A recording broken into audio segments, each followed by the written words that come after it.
This is the Sainsmart 3220 Pro Ultra, an amazing €500 CNC machine with an extremely rigid all-metal construction and a 710 watts spindle. It will for sure be able to cut wood, plastics and aluminum like butter, but will it be able to cut steel? Let's find out. The machine comes well packaged and mostly assembled. It obviously includes everything you need to use it, including all the nuts, bolts and tools needed for assembly, with also a bunch of 20 degrees V-bits to start engraving and the offline controller to be able to use it without connecting it to the PC. The assembly is extremely straightforward and clearly explained in the included instructions. You'll just need to assemble the rubber feet and the X-axis gantry to the base and install the spindle. With the machine built, we can see its main characteristics.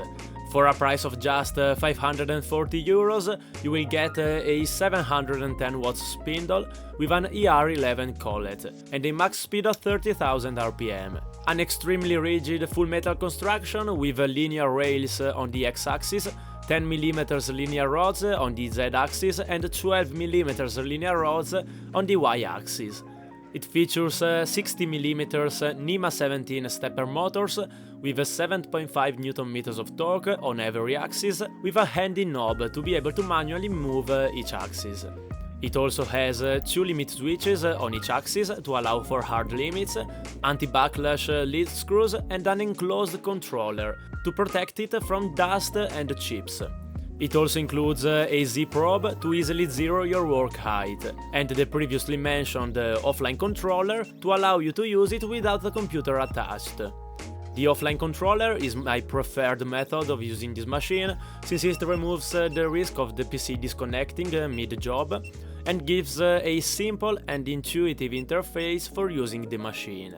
Before testing this machine, I want to say that I was extremely impressed by the rigidity, with absolutely zero play in any of the axes, and no perceptible movement on the spindle when pulling even with great force on the bit. And I can't wait to see if it is rigid enough to handle cutting steel.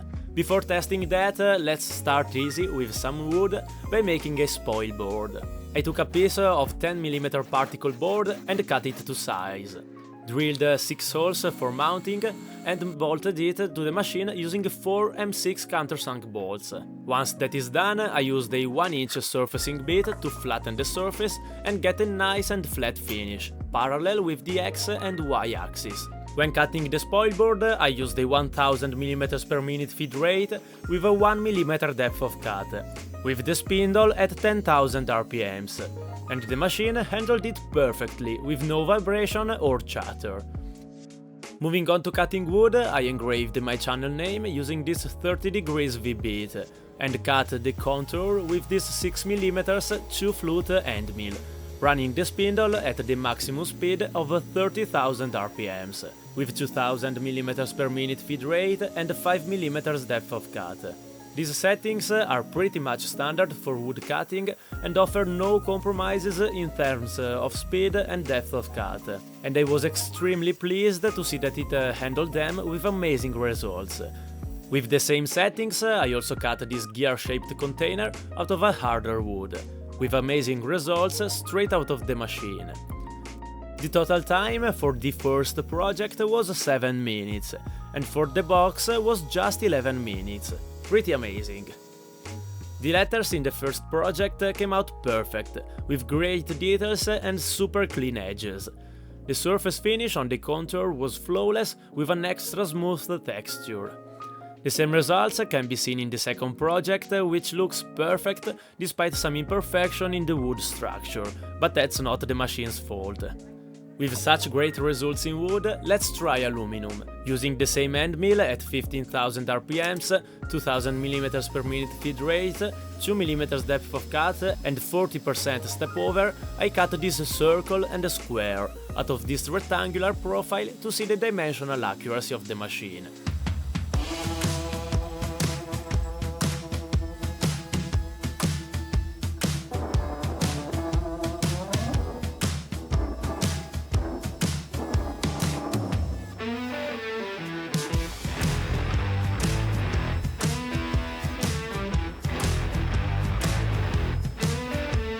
I've also added a roughing pass to the front face of the profile with 5mm depth of cut and 1mm width, to really see the surface finish that this machine is able to produce on aluminum.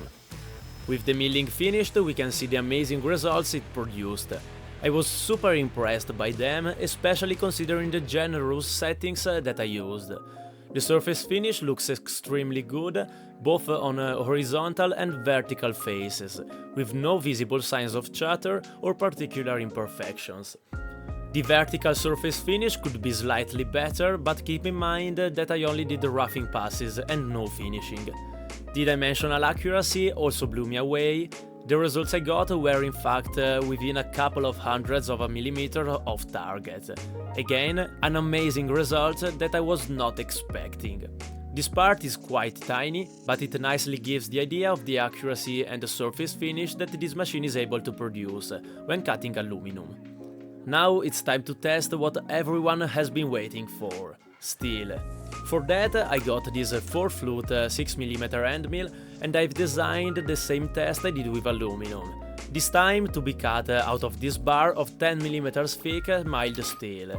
Since it has to be mounted extremely securely, I removed the spoilboard and clamped it in place using the included clamps. With the piece clamped, we can use the Z probe to zero the Z axis and start milling. The spindle was set to 20,000 RPMs, feed rate to 1000 mm per minute and depth of cut to 1 mm, with a step over of 40%.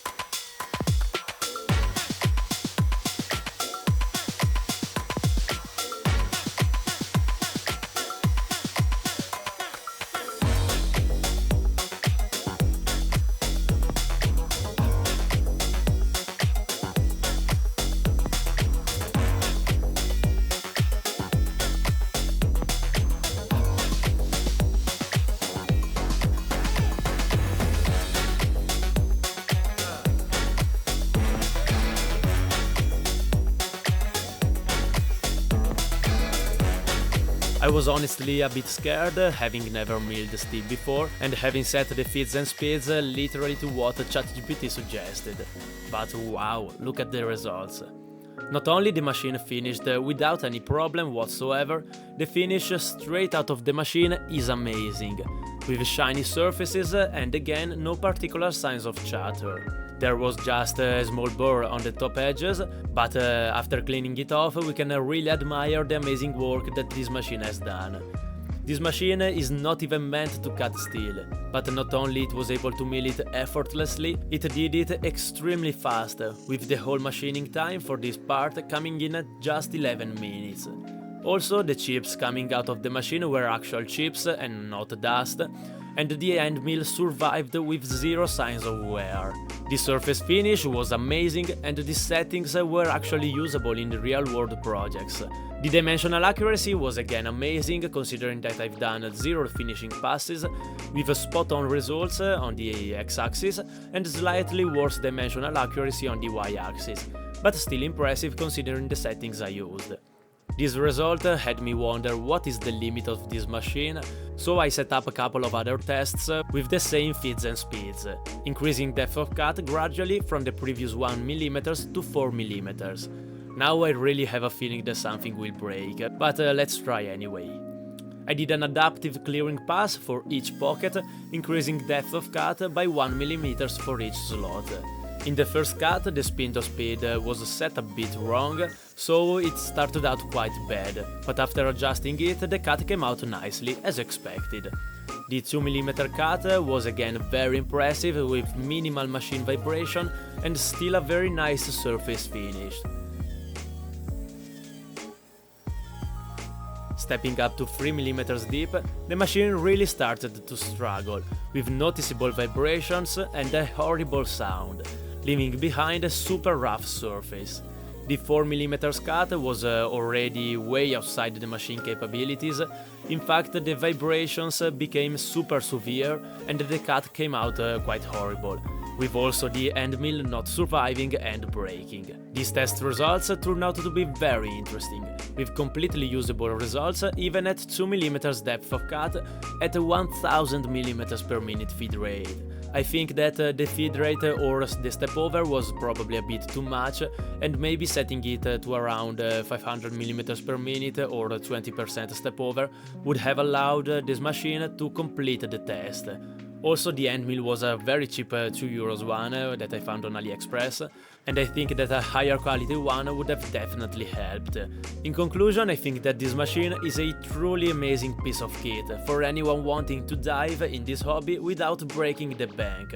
It definitely allows you to learn CAM softwares and to dip your toes in machining, by learning the basics without much risk. It is also extremely handy if you need to make functional wood or aluminum parts, by being able to cut aluminum extremely fast and accurately, especially if compared to similar priced machines. The accuracy was outstanding, so as the surface finish and machining speeds, both on aluminum, wood and even with steel. The results I got with cutting steel blew me away more than anything else. Cutting it is definitely doable, with decent speeds and accuracy, even though I honestly don't recommend it, and I just did it for test purposes. If you want to buy this machine, you'll find a link in the description below. I will catch you in the next one.